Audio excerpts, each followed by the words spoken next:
Straightforward conversations get the story behind the headlines right here on The Newsmaker.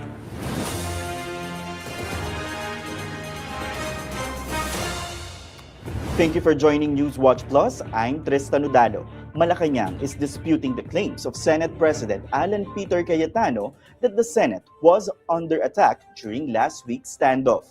The palace says President Bongbong Marcos was dismayed over what happened at the Senate, calling it damaging to both the institution and the country's image. Malacanang says that the chaos, the gunshots, and the confusion surrounding the incident ended up benefiting just one man, Senator Bato de la Rosa. Today's newsmaker, we have Palace Press Officer and Communications Undersecretary Claire Castro. Yuse Claire, thank you for your time and for this interview. Magandang hapon sa iyo, Tristan, and of course sa inyong mga masusugid na supporter sa inyong programa. Good afternoon. Yusek, let's start with what happened in the Senate yesterday. The Senate has convened as an impeachment court. How does Malacanang view this development? Siguro hindi lang Malacanang, buong taong bayan ng bansa natin ay tinitingnan kung ano ba mangyayari dito sa impeachment trial laban nga dito sa Vice Presidente. Siyempre nakaantabay naman tayong lahat para malaman natin ang katotohanan. At hindi naman ito pansarili lamang kasi kinakailangan na talaga natin malaman ano ba talaga yung mga kasagutan ng Vice Presidente sa mga isyong ipinupukol sa kanya. So Yusek, was President Marcos personally monitoring the impeachment process? Hindi, masyadong busy ang Pangulo. So hindi siya nagmo-monitor pero ina-update namin siya.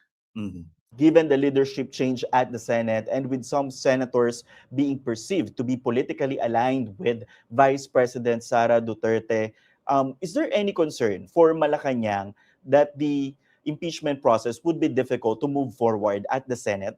Hindi ito nagiging issue sa Pangulo dahil alam ng Pangulo na ang impeachment trial, ang mga proceedings ay nasa kamay ito ng Kongreso.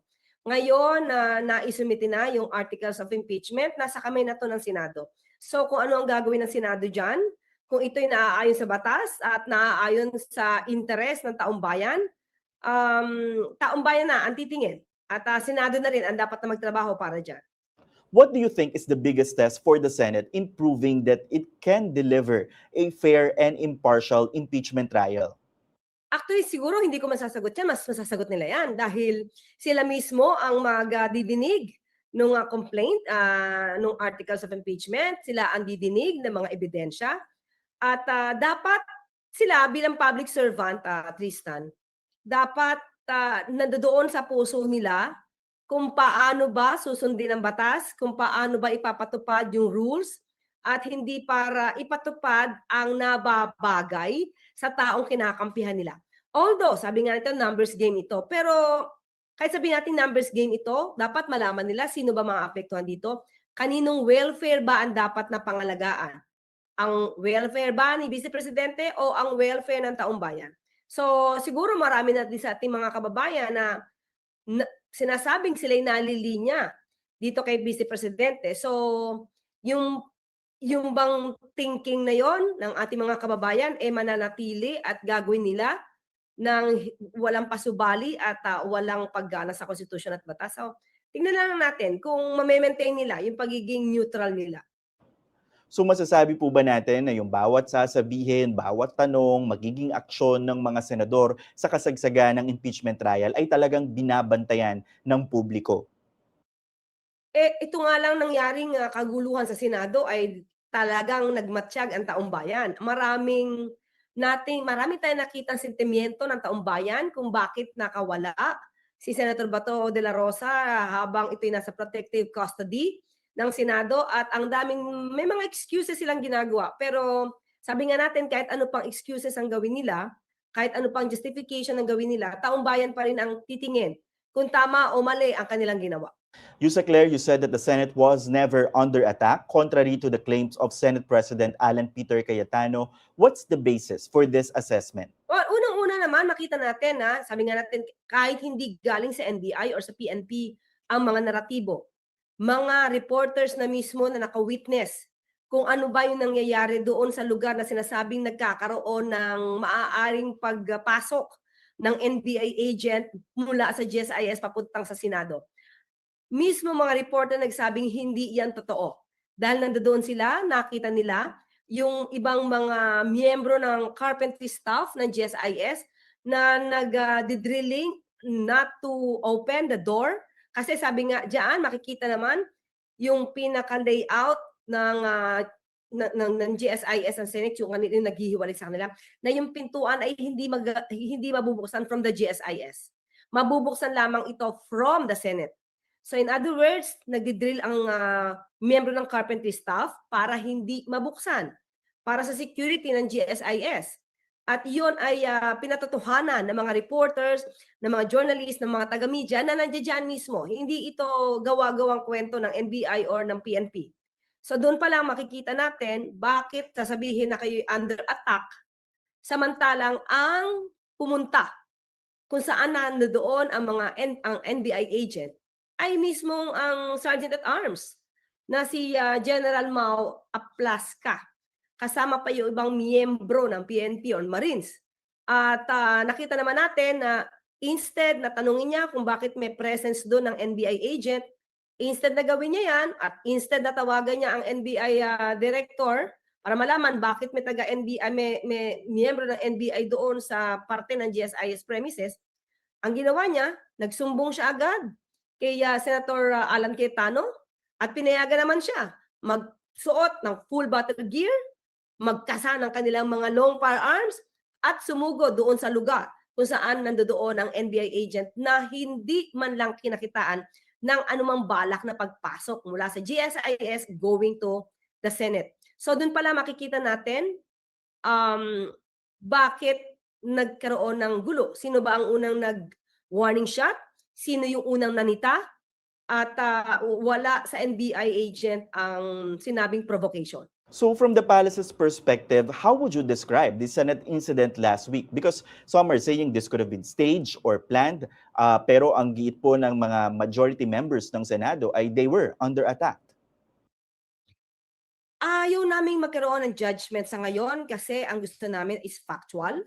Kasi pag ginudge natin to na orchestrated or planado, magkakaroon na kami ng conclusion. So dapat factual muna kami. At siguro with that, makikita naman kung talagang orchestrated siya. At tingin ko sa tingin namin, mas na-prevent ito kung nagkaroon lang ng pagtawag sa NBI agent at the time. Kasi at the time, ang NBI agent is not required to call the Senate para magkaroon ng clearance para sa kanilang gagawin na security sa GSIS because they were not in this Senate premises. So, kanino na lang ba sila dapat kumuha ng clearance? Sa security ng GSIS. Kasi GSIS yung nag-request eh. So, ano ang obligasyon ng NBI to report, pupunta kami sa GSIS. It's not the jurisdiction of the Senate. Diba? Kayo na from the Senate nakakita ng sighting ng NBI sa GSIS and you were alarmed with those sightings, edi you call NBI director, bakit po meron po NBI dito sa bandang GSIS? Anong reason nyo? Mag-aaresto po ba kayo? Hindi eh. Hindi ganun yung nangyari. Diba? So nauna yung nauna yung pagkasa ng baril eh. Nauna rin yung warning shot. Instead na tawagan si NBI director. Does the palace believe that the chaos could have been prevented if there was proper communication among officials from the NBI and the Senate para po sana hindi na umabot pa sa puntong nagkagulo? Yeah, kanya-kanya Tristan ng pananaw dito. Kasi makikita mo naman pati sa mga report ng mga reporters, yung mga videos pinakita. So minsan ang mga karaniwang tao katulad natin at yung ibang mga concerned citizens, sila minsan mismo ang nagbabasa ng mga sitwasyon. So, hindi natin sila mapipigilan kung anong maiisip nila, kung planted dito, orchestrated dito, kasi ang pinaka naging result nito, nakawala si Senator Bato. Yun eh. Nagkagulo, and after that gulo, ano? Diba ang end result nito, nawala si Senator Bato. You said that President Marcos was disappointed with what happened at the Senate. Ano po yung eksaktong ikinadismaya ni Pangulong Marcos? nakakadismaya kasi pwedeng na-prevent ang anumang gulo kung hindi ito pinilano. Kung talagang hindi ito pinilano, madali naman kasi magawa ng paraan. Lahat naman sila hindi bagito sa pagiging public servant. 'Di ba? Kasi sabi nga natin kung inuna na makipag-ugnayan sa NBI director at hindi naging agresibo sa pagkasa ng kanilang mga long firearms at sa paggawa or warning shot, wala namang makikita ditong kaguluhan. And itong gulo na ito na ang sabi nga natin eventually ay ang naka-gain ng pabor ay si Senator Bato. Mm. Kasi wala na siya sa Senado. At itong gulo na 'to may sumaya, may naibsan ng bigat sa dibdib, pero nakaapekto naman sa ekonomiya. 'Di ba? So dapat sa mga kilos ng bawat public servant, hindi lang dapat pansarili. Dapat iniisip ang epekto nito, pangkalahatan, pang-ekonomiya. Tapos ang mangyayari na naman nito, dahil sa gulong ginawang ganito, sasabihin na naman, may kasalanan ng Pangulo. 'Di ba? Samantalang ang Pangulo hindi siya nag-i-start ng itong klaseng gulo. Sinong Pangulo ang mag-iisip na dapat ang bansa niya magulo? Wala.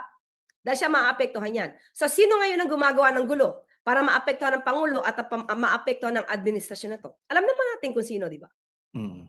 The Office of the Solicitor General and the Department of Justice are both saying that the arrest warrant from the International Criminal Court against Senator Bato de la Rosa is valid. So may utos na po ba? Has there been any directive from President Bongbong Marcos to law enforcement agencies to track down de la Rosa? Okay, sinabi na po ng DOJ ni Secretary Vida na there is a valid warrant of arrest issued by the ICC. At sa ngayon ay nirespeto natin ang Supreme Court patungkol dito, but hindi dapat mag-attempt si Senator Bato na tumakas ng Pilipinas. Dahil pagka siya ay nahuli na tumatakas, meron na pong abiso ang Secretary ng DOJ na dapat siyang arestuhin. Okay. But that's only po kapag magta-try siyang umalis ng ibang paalis ng bansa. Pero po yung sinasabi nating how about a nationwide manhunt? Hindi pa po ito ipapatupad pending the Supreme Court decision. Sa ngayon, Tristan, hindi pa na ipapaabot sa atin, pero sa palagay natin, no, sa ngayon dahil nga may respeto tayo sa Supreme Court, hindi pa maaari mag-utos ng ganyan. But as of now, so tingnan natin. Baka sa mga susunod na araw, tingnan natin. Yusek, we also want to understand at which point or at what point did Malacanang first learn about the ICC arrest warrant against De La Rosa? At the time kasi inamin naman ng ICC na ito ay sealed. So kapag naka-sealed ito, syempre hindi mo ito maaaring isa publiko. So nung nakipag-coordinate na kasi ang ICC sa PCTC at yun nga ang nakuha ng NBI, doon lang naman din lumabas ang ICC na isa na publiko yung warrant of arrest. So doon lang yun. Okay po. And could you help us understand the difference between the enforcement of the ICC arrest warrants for former President Rodrigo Duterte and Senator Bato de la Rosa? Malaking bagay po ba yung pagtakbo ni Senator de la Rosa sa Senado sa pagpapatupad nitong ICC arrest warrant? Kasi ang pagkakaiba, unang-una tumakbo si Senator Bato eh. Tumakbo sa hagdan. Nagtulak ng NBI agents, 'di ba? Na hindi naman ginawa ito ni dating Pangulong Duterte. Pangalawa, at that time, wala pa naman din pending na Supreme Court decision nung at that time na in-implement ito. So ngayon, kaiba kasi dahil merong Supreme Court na iginagala ang ating Pangulo. Yusek, do you believe that there should be accountability to those individuals or personalities who may have helped Senator De La Rosa escape the Senate premises despite having a standing arrest warrant? As of now, there's still a pending investigation. Maybe if the investigation has been completed and we can see the people who should be held liable. So, tingin ko dapat mapanagot ang dapat na mapanagot. Okay. Paano po kung kapwa senador ang tumulong because you have Senator Robin Padilla being tagged as someone who helped na makalabas si Senator De La Rosa, but siya po ay tikom muna ang bibig because ongoing na raw po ang investigation kaya hindi niya masagot yung mga tanong po na yun. Inamin naman ito ni ni Sergeant at Arms General Blas. Aplasca na sila yung magkasama. So, kaya ang tanong ng ibang mga taga-media, kung alam niyo naman na hindi valid yung warrant of arrest, bakit hindi niyo masagot kung ikaw yung kasama nung tumalilis at umalis itong si Senator Bato diyan sa Senado habang siya ay nasa protective custody, no, ng Senado. So, tingnan na natin kasi meron pa tayong mga hinihintay ng mga desisyon at kung makikita no meron siyang obstruction of justice, hayaan na po natin mag-imbestiga. Alam po natin nag-iimbestiga po ang DOJ at ang Ombudsman. Does Malacanang believe that what is happening in the Senate created a dangerous message that powerful individuals can evade authorities and arrest? Hindi lang yan. Alam mo kung sinong nasisira dito? Mismo mga kapulisan. Bakit? Dati siyang PNP chief.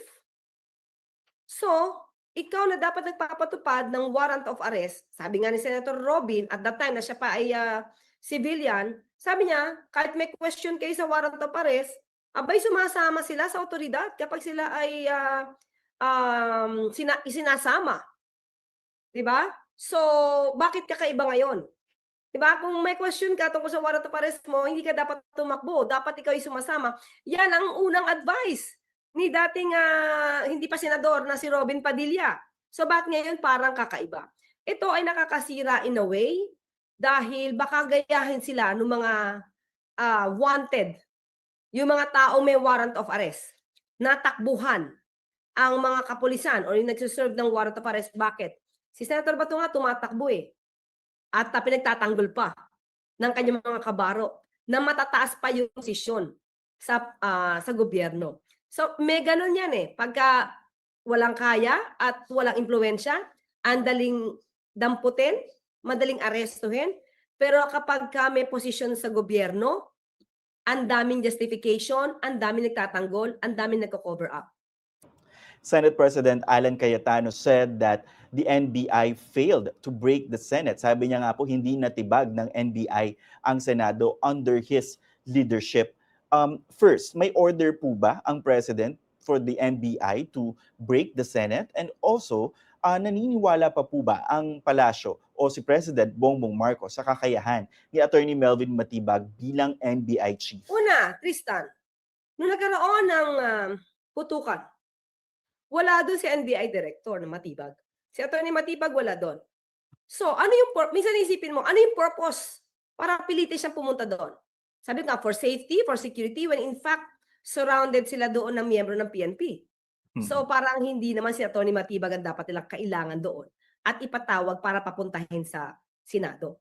So, kung makikita natin ang investigasyon at makikita natin ang mga CCTV na hindi nagmula sa NBI agents ang pagputok at ang provocation, so wala tayong, so far although hindi pa tapos ang pag-iimbestiga, sa ngayon, walang nakikitang anumang pagkakamali si NBI Director at Tony Matibag. So far.